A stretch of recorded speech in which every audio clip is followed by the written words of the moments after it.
नमस्कार। मैं हूं doctor K V Rai, former advisor government of NCT of Delhi.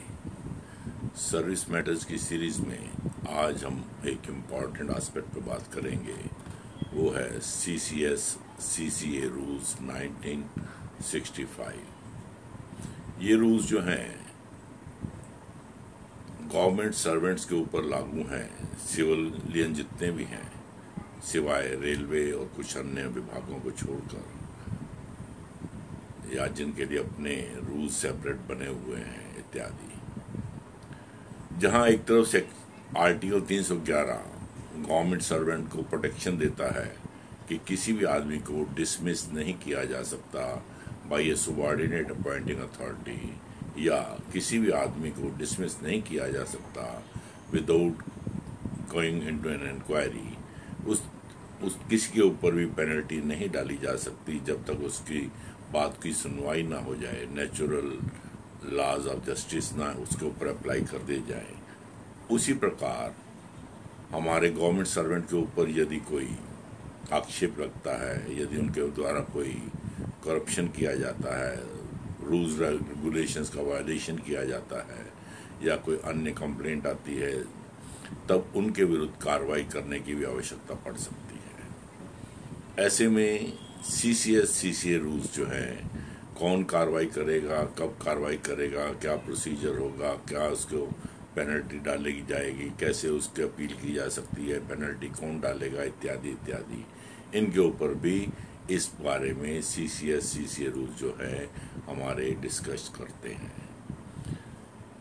Conviction article 311 कुछ ऐसे प्रावधान बनाता है जहां यदि इंक्वायरी किसी कारण से संभव नहीं है तो बिना इंक्वायरी के भी डिसमिस किया जा सकता है, परंतु उसके बहुत ही स्पेसिफिक इश्यूज हैं, जैसे conviction on a criminal charge, not reasonably practicable to hold inquiry, appointing authority is satisfied that no inquiry is required, then reasons for that have to be recorded, या in the interest of security of the state किसी को dismiss करना पड़ जाए तो वो भी कर सकते हैं।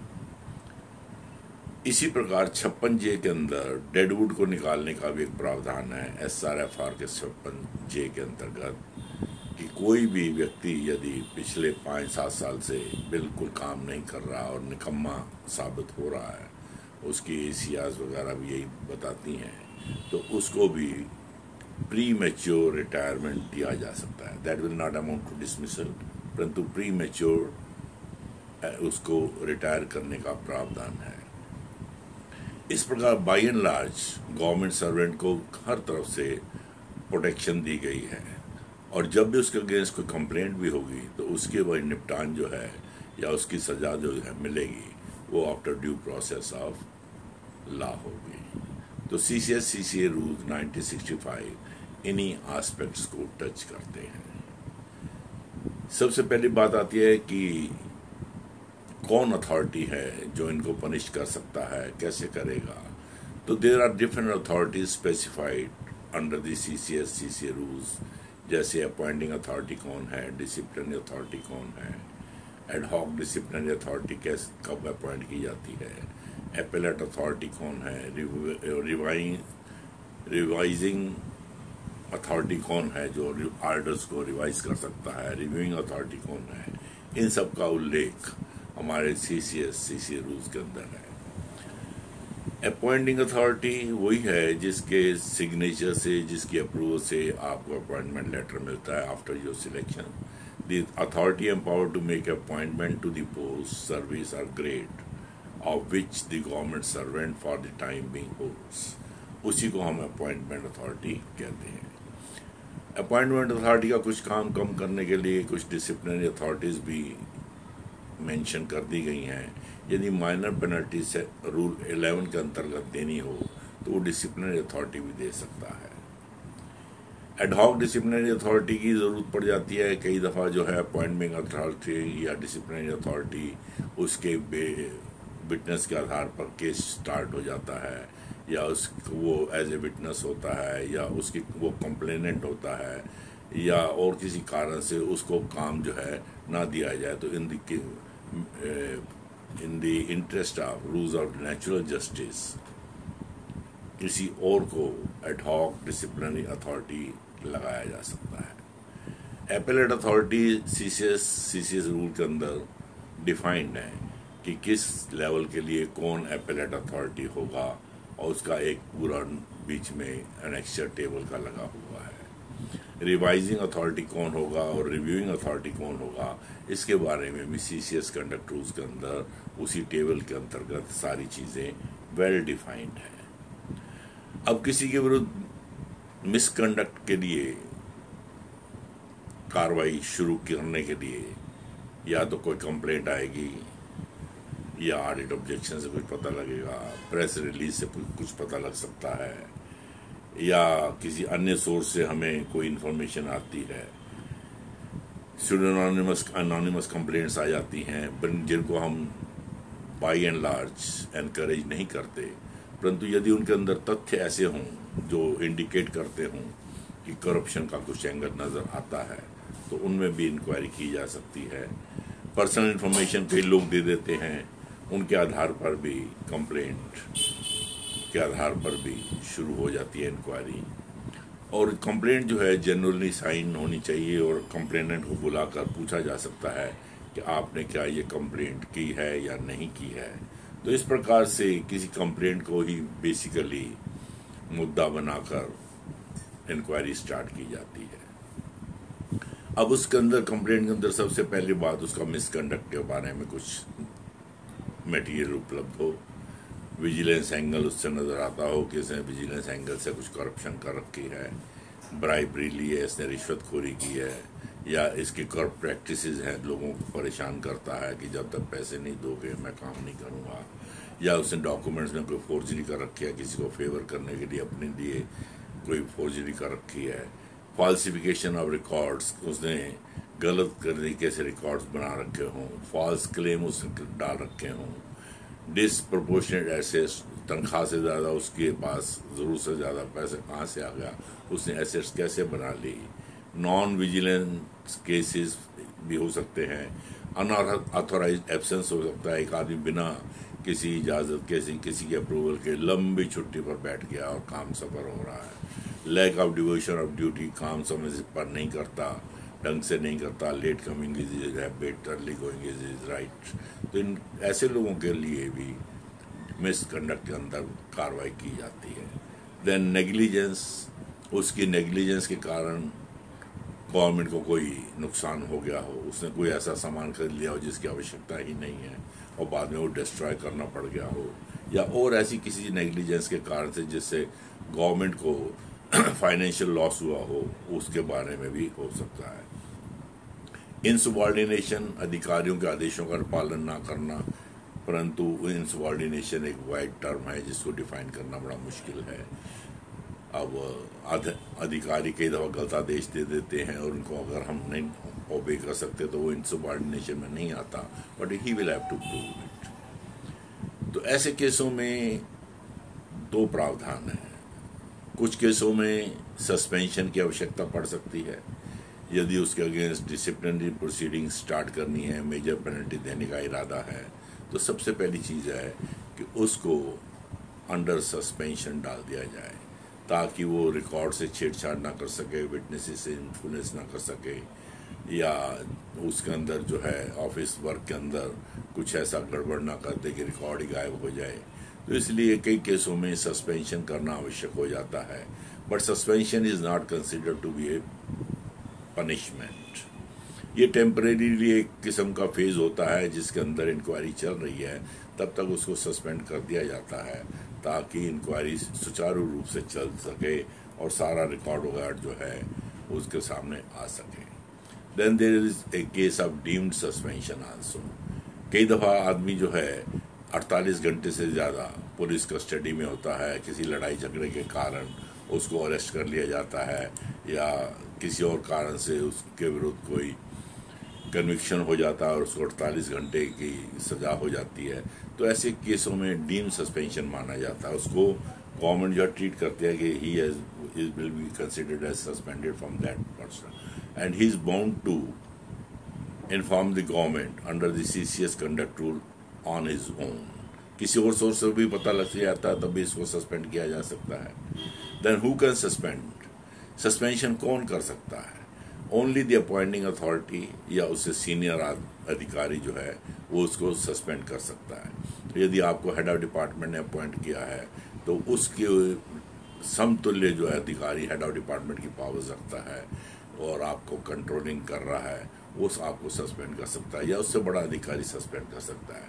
डिसिप्लिनरी अथॉरिटी जिनको डिफाइन किया गया है CCS कंडक्ट रूल्स के अंदर, वो भी सस्पेंशन ऑर्डर्स इशू कर सकते हैं या any other authority empowered by the president of India.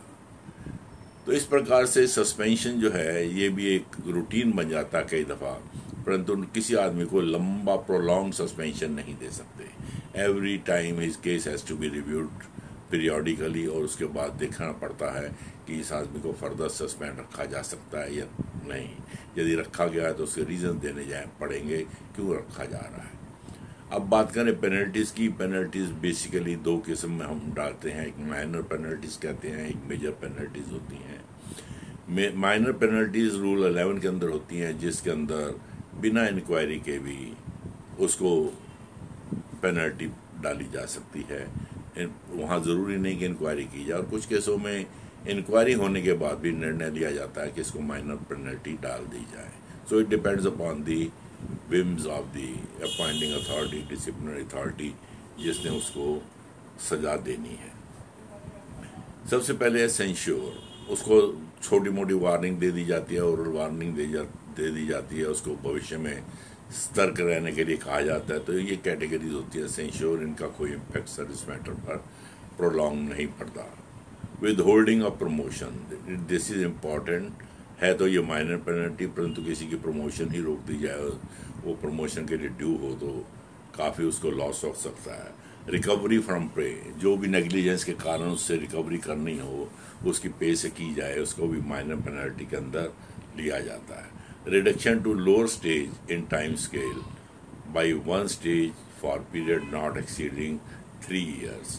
यदि किसी व्यक्ति को उसके स्केल से लोअर स्केल में डाल दिया जाए परंतु 3 साल तक के लिए डाल दिया जाए तो ये भी माइनर पेनल्टी के अंदर आ जाता है। Then withholding of increment of pay, ये भी माइनर पेनल्टी के अंदर आ जाता है। परंतु माइनर पेनल्टी में इंक्वायरी ज़रूरी नहीं है और यदि मेजर पेनल्टी के लिए प्रोसीडिंग चली थी उसके बाद जो है अधिकारीगण यदि माइनर पेनल्टी में उसको कन्वर्ट करना चाहें तो कर सकते हैं। मेजर पेनल्टी है reduction to a lower stage in the time scale of pay with cumulative effect, जिसका इफेक्ट जो है लॉन्गर चलेगा, फिर क्यूमुलेटिव चलेगा। ऐसे अगर रिडक्शन इन रैंक हो जाता है तो, परंतु रिडक्शन इन रैंक का ये मतलब नहीं है कि आदमी लगा था असिस्टेंट उसको UDC या RDC बना दिया जाएगा। उसका रिडक्शन इन रैंक उससे कम नहीं हो सकता जिससे उसने नौकरी स्टार्ट की थी। Reduction to a lower time scale of pay grade post और सर्विस, जिस ग्रेड ऑफ पे और सर्विस पे वो लगा था उससे उसको नीचे नहीं भेजा जा सकता। कंपल्सरी रिटायरमेंट किया जा सकता है विद और without pension. Removal from service किया जा सकता है कि उसको सर्विस के बाहर निकाल दिया जाए। डिसमिसल में उसको कोई बेनिफिट नहीं दिया जाता और डिसमिस कर दिया जाता है और उसके अंदर वो कहीं और जॉब भी नहीं कर सकता। तो परंतु इन सब मेजर पेनल्टीज को देने से पहले प्रॉपर इंक्वायरी बहुत ज़रूरी है। रूल्स ऑफ नेचुरल जस्टिस के अनुसार उसको पूरा उसको समय वो दिया जाएगा, उसको अपनी बात रखने का मौका दिया जाएगा, उसको विटनेसेस वगैरह को एग्जामिन करने का मौका दिया जाएगा। तो इंक्वायरी की जो है वो पूरा जो है कानून के हिसाब से बनेगी जो CCA रूल के अंदर प्रोवाइडेड है। उसके बाद जो है procedure for minor penalty memorandum उसको शुरू में दे दिया जाता है to the official indicating that it is propose to take action against him. Statement of imputation misconduct उसके अगेंस्ट क्या है वो बताया जाता है। Opportunity to make representation to be provided, उसको एक समय सीमा दी जाती है कितने दिन के अंदर आप जो उत्तर दे दीजिए। Inquiry to be held at the discretion of disciplinary authority, अगर डिसिप्लिनरी अथॉरिटी चाहे तो इंक्वायरी करवा ले, वरना उसके बिना भी उसको पेनलाइज किया जाता है। Inquiry obligatory if it is propose to withhold increment for more than 3 years। यदि उसकी इंक्रीमेंट 3 साल से ज़्यादा रखने की आवश्यकता पड़ रही है तो उसके लिए इंक्वायरी मैंडेटरी है। विद क्यूमुलेटिव इफेक्ट अगर करना हो तो भी मैंडेटरी है। Is likely to affect adversely amount of pension, अगर उसको विदहोल्ड पेंशन का इंक्रीमेंट करने से उसकी पेंशन पे इफेक्ट पड़ेगा तो भी इंक्वायरी करना ज़रूरी है। Recording A finding on each of the imputation of misconduct, issue and communication of punishment order, और उसके बाद जो है हर चार्ज के उसको प्रूव हुआ कि नहीं प्रूव हुआ ये लिखा जाएगा, उसका मिसकंडक्ट के बारे में पनिशमेंट ऑर्डर तैयार किया जाएगा। इसके लिए एक ड्राफ्टिंग ऑफ चार्जशीट की जाती है जिसके अंदर चार्जेस फ्रेम किए जाते हैं। Minor penalty 2 parts, forwarding memorandum and the statement imputation. Forwarding memorandum में उसके बताया जाता है कि आपके विरुद्ध कार्रवाई की जाती है और आपके ऊपर निम्नलिखित चार्जेस या अपेंडेड के अंदर जो चार्जेस हैं वो फ्रेम किए गए हैं, इनके ऊपर आप जवाब दीजिए। For violation of departmental rules आप चार्जशीट कर सकते हैं। आर्टिकल्स ऑफ चार्जेस उसमें क्या है, कंडक्ट रूल्स के अंदर बहुत सारी आइटम्स होती हैं, जैसे 311 के अंदर है quoted when integrity is suspected, उसकी अगर इंटेग्रिटी डाउटफुल है, डिवोशन ऑफ ड्यूटी नहीं है, अनबिकमिंग ऑफ गवर्नमेंट सर्वेंट है, is used to when the supervisor fails to ensure integrity and devotion। तो इस प्रकार से कंडक्ट रूल्स का वायलेशन के अंदर जो भी एस्पेक्ट्स आते हैं उनको लिए चार्जशीट बनाकर ड्राफ्ट करके उसको दी जाती है। क्लियर, प्रिसाइज एंड इंटेलिजिबल होनी चाहिए चार्जशीट, ये नहीं कि वेग चार्जेस लगा दें जो बाद में हम प्रूव भी ना कर सकें। These charges should be mention all relevant facts, कि उसके बारे में क्या कथा कहानी है, पूरी की पूरी स्टोरी जो है नरेट होनी चाहिए। Then state the nature of misconduct, किस प्रकार का मिसकंडक्ट उसको ट्रीट किया जा रहा है, और रूल वायलेटेड में भी मेंशन, किस रूल का वायलेशन उसने किया है।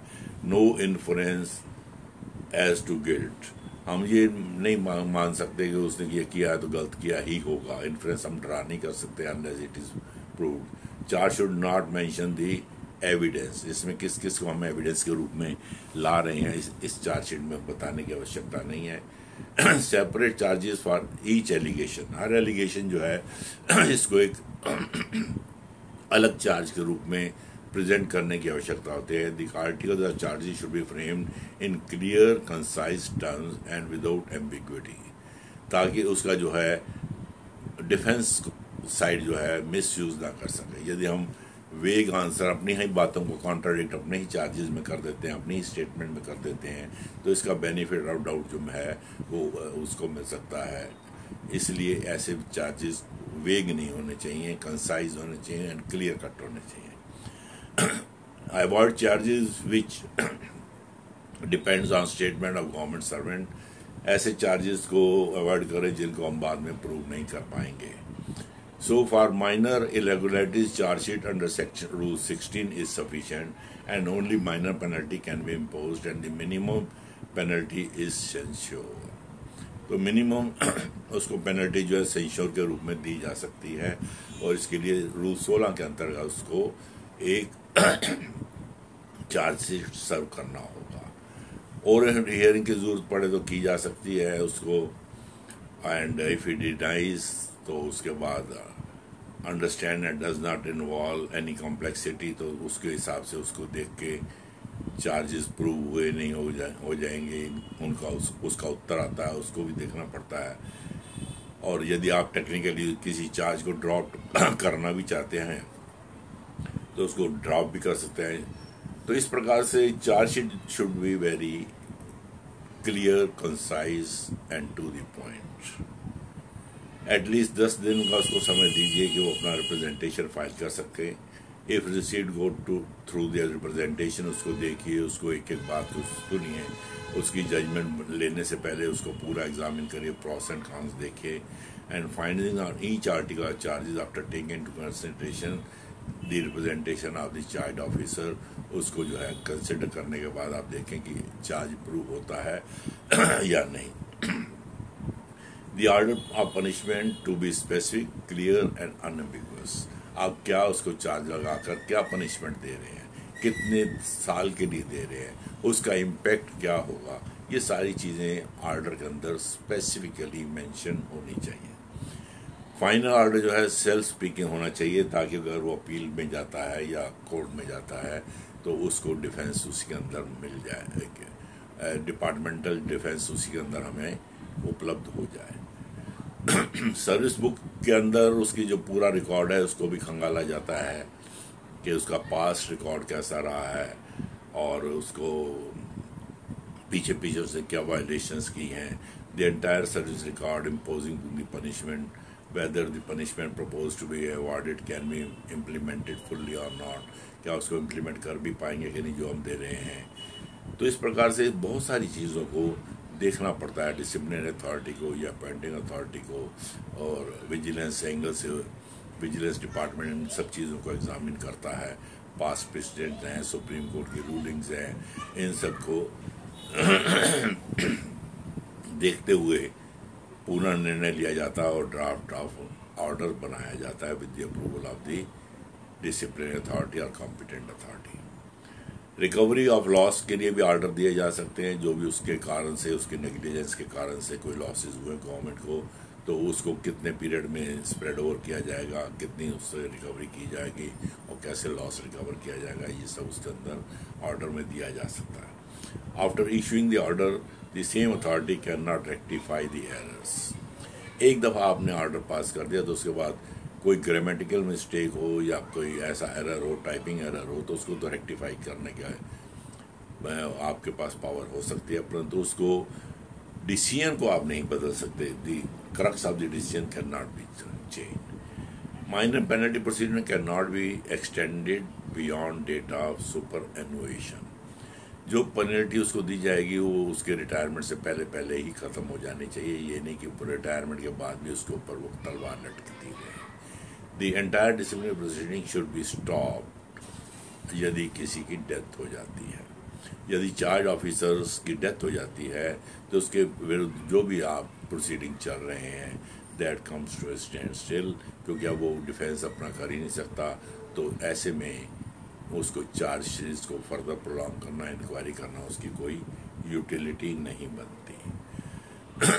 और ये भी जो आपकी फाइंडिंग्स हैं सारी की सारी उसको कम्युनिकेट की जाएंगी एंड एक वेल कंसिडर्ड ऑर्डर पास किया जाएगा विच शुड बी सेल्फ एक्सप्लेनेटरी। तो इस प्रकार से माइनर पेनल्टी देने के लिए भी जो है हमें काफ़ी लंबी एक्सरसाइज करनी पड़ती है, उसके प्रॉस एंड कॉन्स देखने पड़ते हैं, उसका फ्यूचर इम्पैक्ट देखना पड़ता है, कोर्ट्स की रूलिंग्स देखनी पड़ती है, लॉ क्या कहता है। बहुत सारी रूलिंग्स कॉन्ट्राडिक्टरी आ जाती हैं, तो लेटेस्ट रूलिंग क्या है उसको देखना पड़ेगा।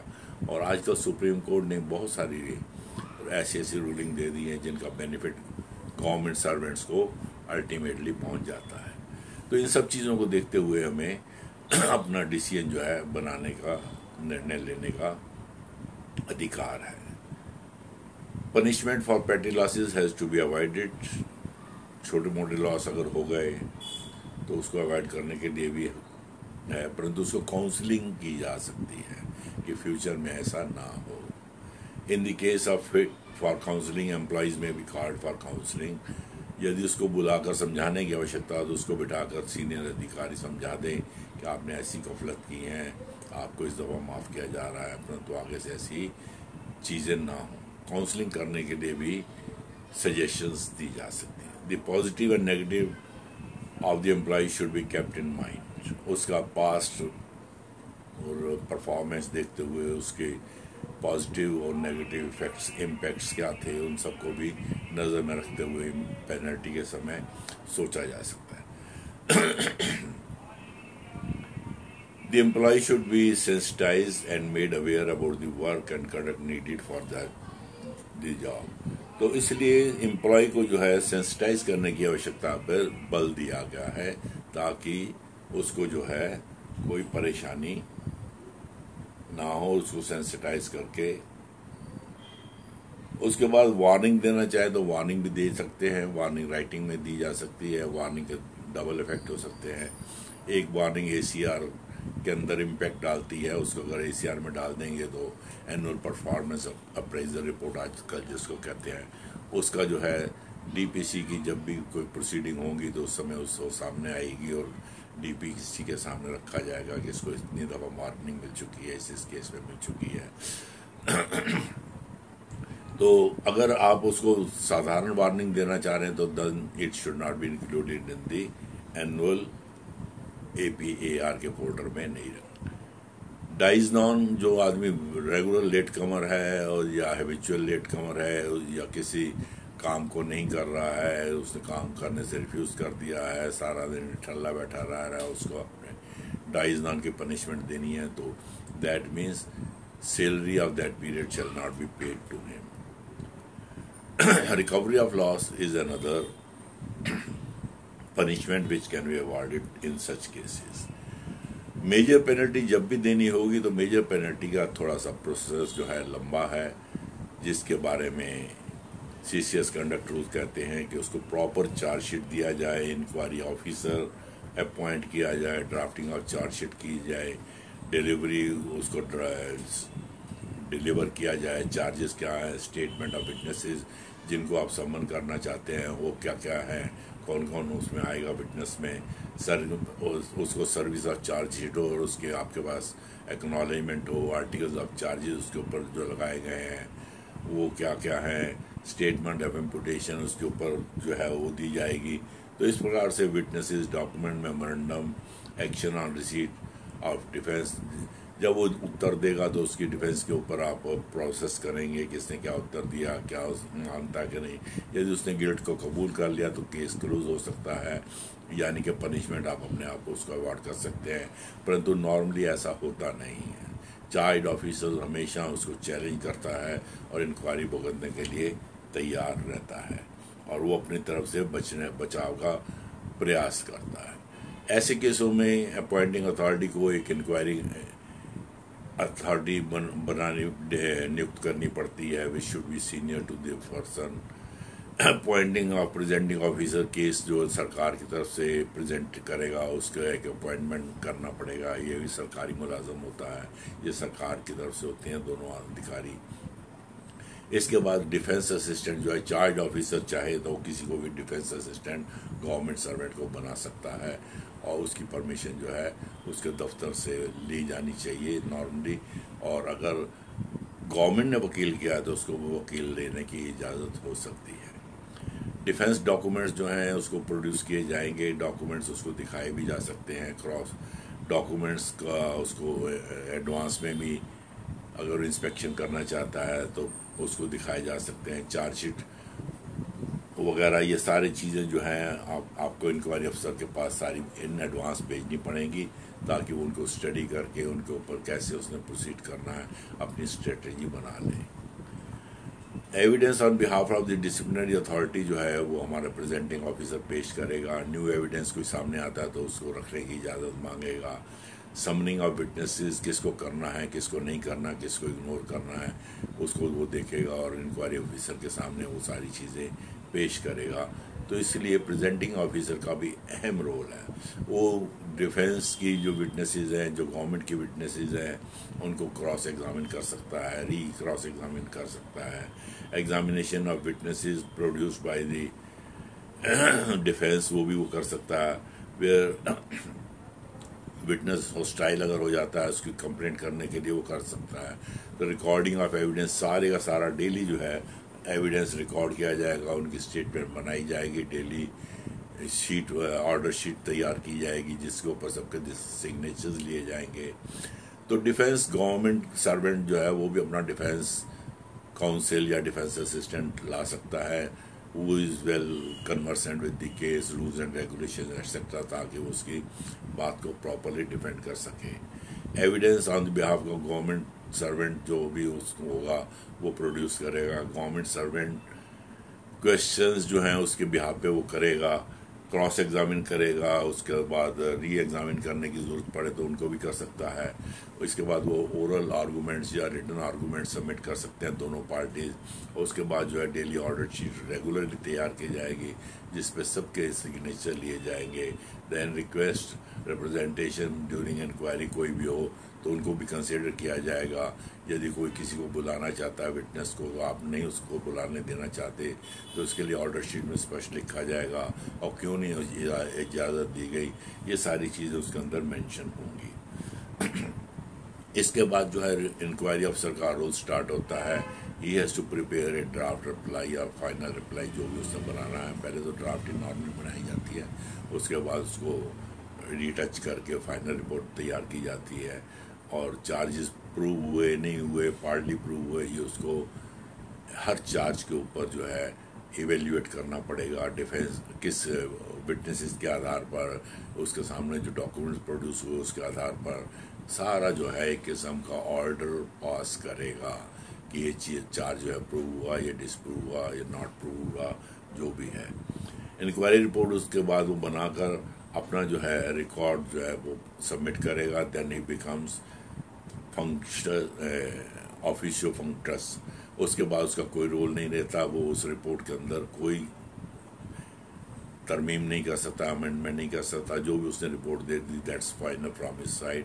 और उसको जो है उसके आधार पर अब डिसिप्लिनरी अथॉरिटी का रोल स्टार्ट होता है कि वो उसको एग्जामिन करे, उसके अंदर एक्शन लेने के लिए कौन कॉम्पिटेंट है उसके पास रिपोर्ट को सबमिट करे, जो भी उसको सजा दे सकता है उसके पास भेजे, निर्णय लें फर्दर इंक्वायरी की ज़रूरत है कि नहीं है, या उस इंक्वायरी रिपोर्ट को मान लिया जाएगा। और उसके बाद जो है डिसिप्लिनरी अथॉरिटी उसमें निर्णय लेगा कि क्या उसमें फर्दर कार्रवाई की जाए, यदि पनिशमेंट दी जाए तो क्या दी जाए, क्यों दी जाए, इसके रीज़न वो देगा। और order on the inquiry report के ऊपर जो है अपना फाइनल डिसीजन लेना कॉम्पिटेंट अथॉरिटी का काम है। गज़टेड ऑफिसर्स के केस में विजिलेंस कमीशन और पब्लिक सर्विस कमीशन यूपीएससी इनको कंसल्ट करना आवश्यक है। और एंटी करप्शन या सीबीआई, इन्होंने अगर आपको इनकी कंप्लेंट के ऊपर कोई आपने इंक्वायरी की है, या कई दफ़ा इलेक्शन कमीशन की कंप्लेंट पर भी इंक्वायरी होती है, तो इन सबको भी इंक्वायरी रिपोर्ट की कॉपी दी जाएगी। तो इस प्रकार से इन सब एजेंसीज को भी जहाँ ज़रूरत पड़े आप इनको कंसल्ट इन कॉन्फिडेंस लेंगे और रिपोर्ट की कॉपियाँ भी देंगे। एक्स पार्ट इंक्वायरी वहाँ होती है जहाँ पे चार्ज ऑफिसर पार्टिसिपेट नहीं करना चाहता, ना तो पेश होता है ना उसका डिफेंस असिस्टेंट पेश होता है। उनको 2-3 दफ़ा चांसेस दिया जाता है कि आप फलां दिन आइए और सामने पेश होइए, परंतु वो सामने आता ही नहीं है। तो ऐसे केस में केस को बंद तो किया नहीं जाएगा, कोई ना कोई निर्णय तो लिया ही जाएगा। तो एक्स पार्टी जो है निर्णय लिया जाता है, उसमें डिफेंस असिस्टेंट नहीं होता, चाइल्ड ऑफिसर नहीं होता, परंतु प्रेजेंटिंग ऑफिसर केस को प्रेजेंट करता है, डॉक्यूमेंट्स को प्रेजेंट करता है, इंक्वायरी की विटनेसेस को प्रेजेंट करता है, और इंक्वायरी अधिकारी उनके आधार पर ही अपना रिकमेंडेशंस दे पाता है। यदि डिसिप्लिनरी अथॉरिटी कॉम्पिटेंट नहीं है किसी केस में निर्णय लेने के लिए, तो हायर अथॉरिटीज़ को वो प्रोसीडिंग्स को भेज देगा ताकि they can take a decision in the matter कि इसको क्या सजा दी जाए या फर्दर एक्शन क्या किया जाए, एटसेट्रा एटसेट्रा। कॉमन प्रोसीडिंग्स वहाँ होती हैं जहाँ एक से ज़्यादा अधिकारी या कर्मचारी इन्वॉल्व हो जाते हैं, तो वहाँ जॉइंट प्रोसीडिंग चलती हैं। तो इसके लिए भी एक पूरी प्रथा है, परंतु उसका जो है CCSC से रूल के अंदर पूरा विवरण दे रखा कैसे की जाएगी, कैसे नहीं की जाएगी। तो डिसिप्लिनरी प्रोसीडिंग में एविडेंस एक्ट की भी अहमियत है, उसको भी लाना चाहें तो उसको अनुसार कार्रवाई की जाएगी। प्रिंसिपल्स ऑफ नेचुरल जस्टिस जो है उनको मीट आउट किया जाएगा, हर एक को बात रखने का मौका दिया जाएगा। नो बॉडी कैन बी ए जज इन हिज ओन केस। और जो हमारे अधिकारीगण इंक्वायरी में इन्वॉल्व है, they can not become a witness to that कि हाँ मैं जानता हूँ, या वो अपने पास्ट मेमोरी के आधार पर रिकॉर्ड नहीं कर सकते कि हाँ इसका तो रवैया ही ऐसा रहता था और ये इसने ऐसा किया ही होगा। तो ऐसी इम्प्यूटेशन नहीं लगाई जा सकती। स्टैंडर्ड ऑफ प्रूफ सामने आना चाहिए। ऑर्डर पास बाय इंक्वायरी अफसर नॉट अपीलेबल। तो इंक्वायरी अफसर ने जो ऑर्डर पास कर दिए हैं एडजर्नमेंट्स दी जा सकती हैं। अगर कोई स्टे मिल जाता कोर्ट से तो उसके ऊपर उसी अनुसार से कार्रवाई करनी पड़ेगी। सो इस प्रकार से डिसिप्लिनरी प्रोसीडिंग्स करने के लिए एक लॉन्ग ड्रॉन प्रोसेस है। यदि उसके अंदर कोई भी स्टेप छूट जाता है तो then this courts can take a different view and the report can be set aside. Normally courts जो है जो आप उनको सज़ा देते हैं वो सज़ा के अंदर इंटरफियर नहीं करते। सुप्रीम कोर्ट ने भी कहा है दी गवर्नमेंट को जो उसके अपॉइंटमेंट अथॉरिटी है या जिसने सज़ा वो दी है वो they are more competent and they are know the realities of the case. As such we should not by and large interfere in such cases जब तक कि उसकी कोई फंडामेंटल राइट्स का वायलेशन ना हुआ हो, उसको प्रिंसिपल्स ऑफ नेचुरल जस्टिस का प्रोविजन ना दिया गया हो, उसको विटनेसेस लाने की बात ना की गई हो, उसको रिकॉर्ड ना दिखा गया हो। यानी कि अगर कोई इंक्वायरी के अंदर कोई गफलत हो गई है तो तभी वो इंटरफियर करते हैं। अदरवाइज बाई एंड लार्ज किसी भी इंक्वायरी के अंदर जो सज़ा दी गई है सुप्रीम कोर्ट और हाई कोर्ट्स उनको चेंज करने का प्रयास नहीं करते। कुछ केसों में यदि अपॉइंटिंग अथॉरिटी को या डिसिप्लिनरी अथॉरिटी को लगता है कि इंक्वायरी की दोबारा से आवश्यकता है तो फ्रेश इंक्वायरी भी ऑर्डर की जा सकती है और किसी टेक्निकल ग्राउंड पे उसको करने की आवश्यकता पड़ सकती है। प्रोसीजरल डिफेक्ट्स जो है उसमें नहीं होने चाहिए। यदि प्रोसीजरल डिफेक्ट्स होंगे तो ऐसे जो है सेकंड इंक्वायरी की आवश्यकता पड़ सकती है ताकि वो केस जो है कोर्ट के अंदर चैलेंज ना हो जाए। Fresh proceedings from the stage of defect जहाँ से हैं आपको नज़र आया वहाँ से फर्दर इंक्वायरी की जा सकती है। Role of disciplinary authority is the sole जज।